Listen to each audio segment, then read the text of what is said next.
amid the economic hardship being faced by Nigerian citizens and the businesses due to the twin challenge of naira and fuel scarcity, the country's inflation rate resumed its upward trend in the month of January, hitting a record high of 21.82% after recording a fall in December 2022. According to the latest Consumer Price Index report released by the National Bureau of Statistics, the January inflation rate showed an increase of 0.47% when compared to the previous month. On a year-on-year basis, the headline index recorded a 6.22% points higher when compared to the rate recorded in January 2022, which was 15.6%. Meanwhile, food inflation surged to 24.32% in January from 23.75% recorded in December 2022. Nigerians have in recent weeks faced an unprecedented cash crunch as a result of the naira redesign policy of the Central Bank of Nigeria, causing a slowdown in socioeconomic activities across the country. Mr. Taiwo Edele, who is the fiscal policy partner and Africa tax leader at PricewaterhouseCoopers, joins me via Zoom to give an in-depth analysis looking at these figures and, of course, some rising macroeconomic challenges. Thank you so much, Mr. Edele. It's really good to see you. Thank you very much, Tolu, for having me. Well, after that decline we saw in December, I don't know, I thought we were going to sustain it for some time before we start to see an uptrend around inflation. But no, it was short-lived, just for a month. Were you expecting that increase in the coming months, just a month after? Yeah, no, I think you're right. When we saw the report for December inflation in early January, we're all very happy that we're beginning to have some moderation in inflation rate. And what that meant was that we're going to expect that if we sustain that decline, then we see either a hold or even maybe a reduction in MPR, and that's the monetary policy rate, in the very near future, which means that interest rates should then be more affordable for businesses, which would in turn enable them to be able to invest. And the more investment you have, the more you can facilitate and stimulate economic growth, including job creation and just better living conditions for the people. That was the expectation. But the event that unfolded, especially from January, whether you're talking about the naira scarcity, where today, if you want to buy something, you're likely to have different pricing, whether you're paying old notes, whether you're paying new notes, or whether you're doing bank transfer. One of my colleagues said to me yesterday that he wanted to cut his hair, and the barber said, "Oh, guy, if you are doing bank transfer, it's 1,200. If you are paying cash, it's 1,000." And the barber's point is, if you transfer to my account, I can't get it. So I have to go to a POS operator, and they'll charge me 20%. So you have to bear that 20%. So the point is, if you're asking me, what's the price of cutting my hair? Is it still 1,000 or is it 1,200? So that naira scarcity itself, which seems to be getting worse, has added to the inflation challenges that we have for the January numbers.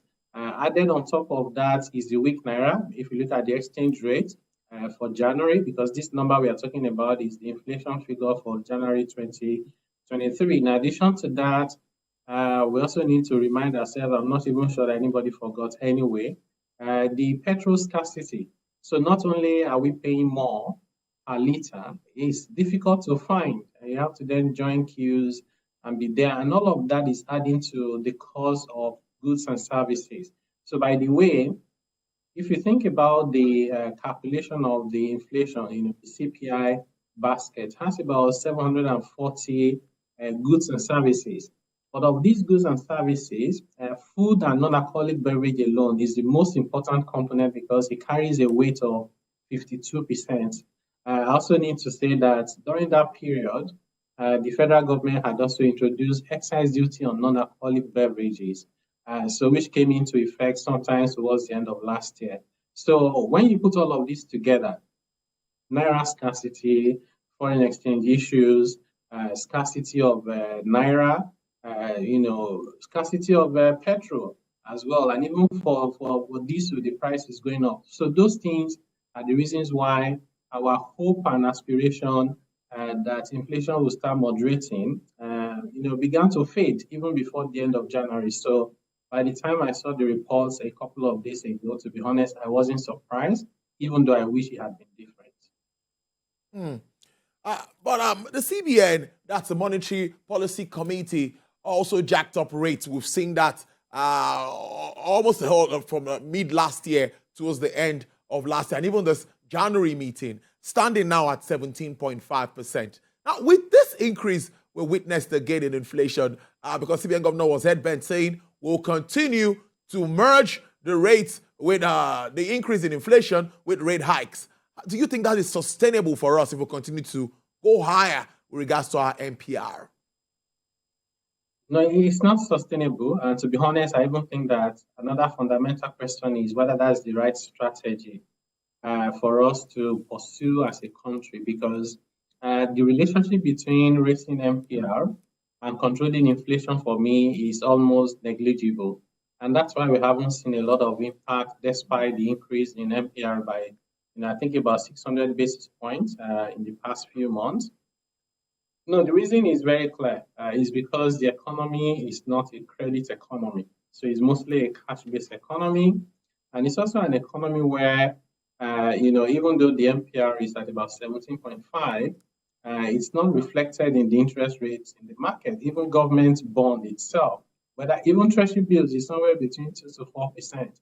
On savings with banks, we get about 4%.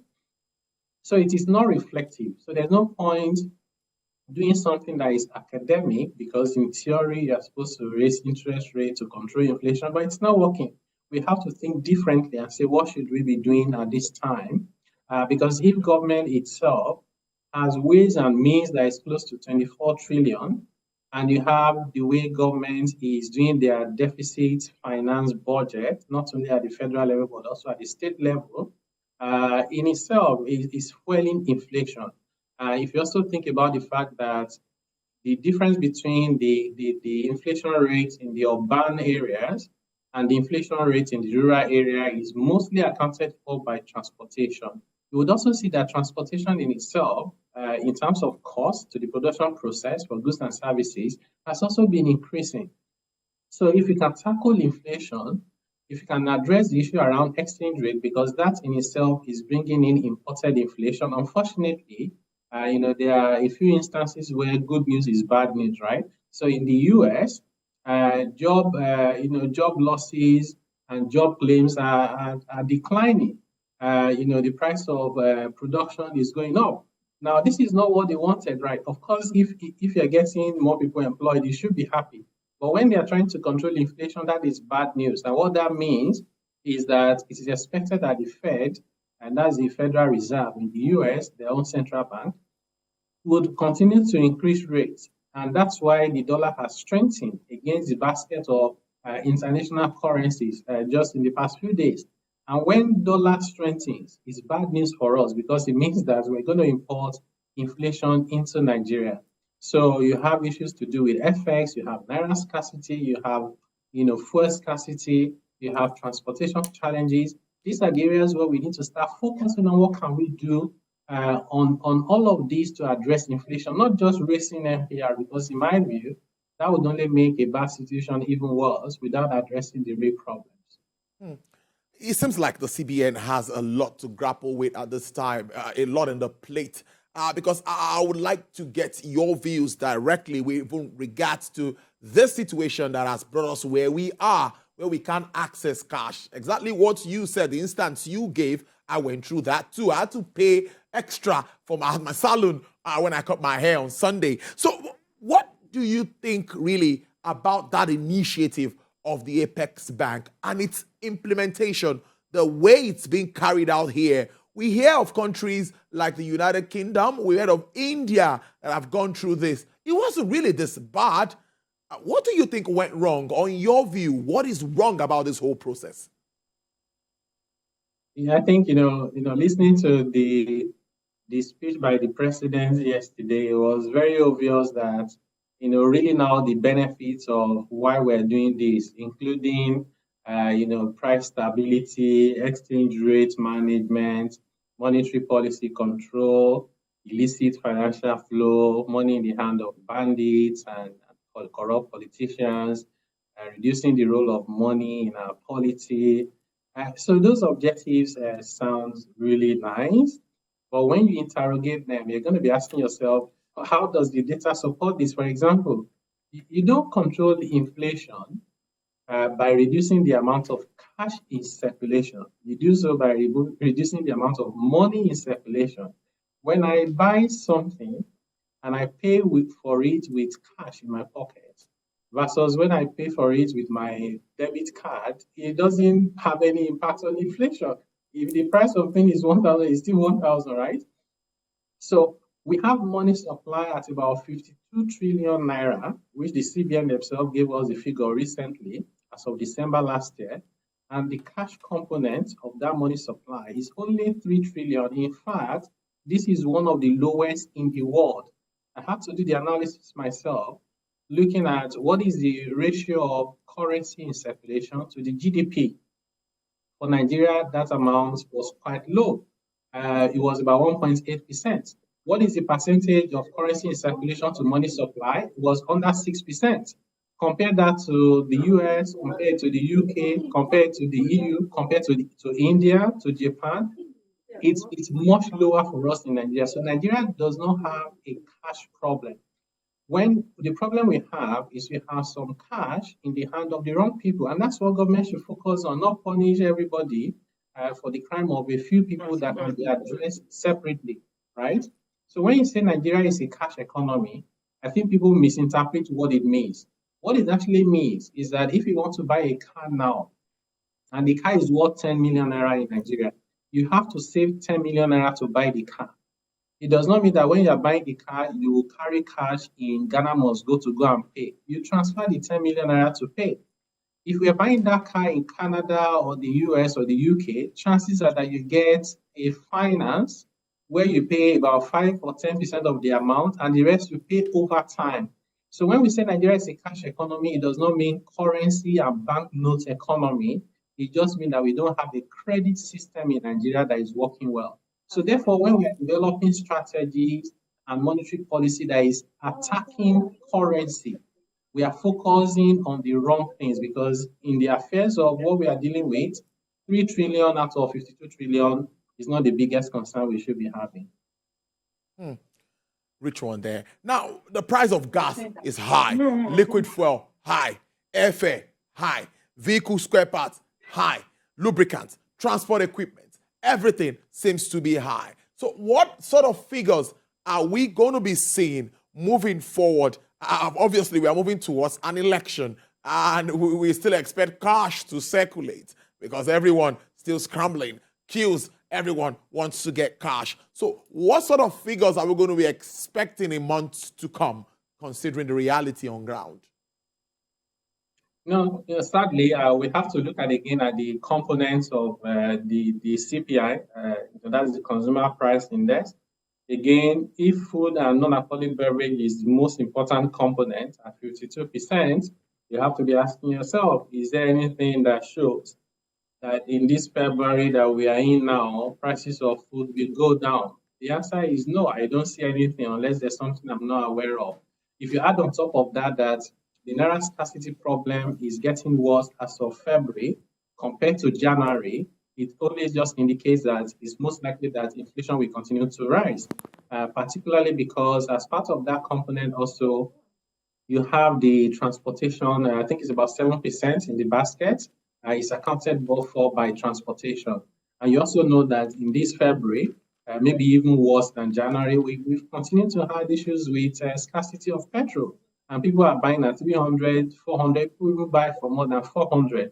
All of that will show up in the CPI when we see the number for February. So even though I would have wished and prayed and hoped that inflation continues to moderate, it seems that this will be the opposite of what we expect, that it will continue to rise.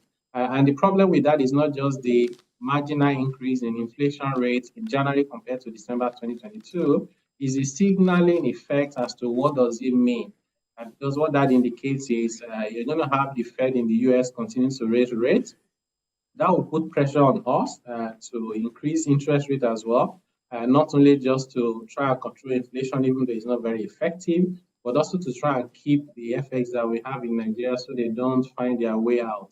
Also reminding ourselves that Nigeria got downgraded by Moody's and also a few of the other rating agencies, and that in itself puts pressure on the naira because you have going to have that capital flight out of the country, and once you have that, it puts your naira in a very weak position, and the weaker the naira is, the greater the risk of imported inflation. Altogether, unfortunately, my expectation is that inflation would rise even further in February.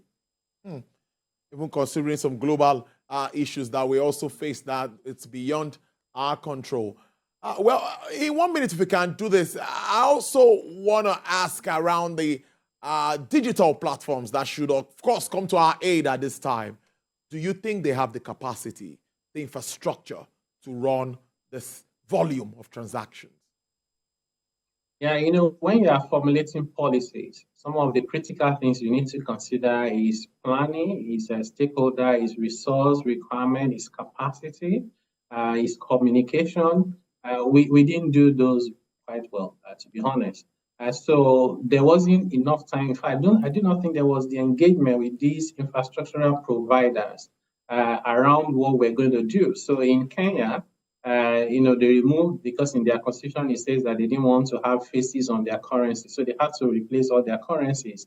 Nobody was bothered because they had M-Pesa. You didn't even need to have a smartphone. You didn't need to have a bank account to get M-Pesa. I was in Kenya myself, did M-Pesa to buy a book by the roadside. Those guys didn't have any crisis because the infrastructure was there, it was working, people were ready, and people accepted it. That was missing in Nigeria. We have to retrace our step back to say, do we have infrastructure that is ready? Banking, fintech, application, digital platform, POS, acceptance, awareness. Let's do that and not put ourselves under undue pressure. To be honest, the pain we are going through now is self-inflicted and it could have been better managed. Well, I must thank you so much for your time, Mr. Taiwo Oyedele. It's always interesting talking to you, fiscal policy partner, Africa tax leader, PricewaterhouseCoopers. Do have a great weekend. Thank you. Have a great weekend too.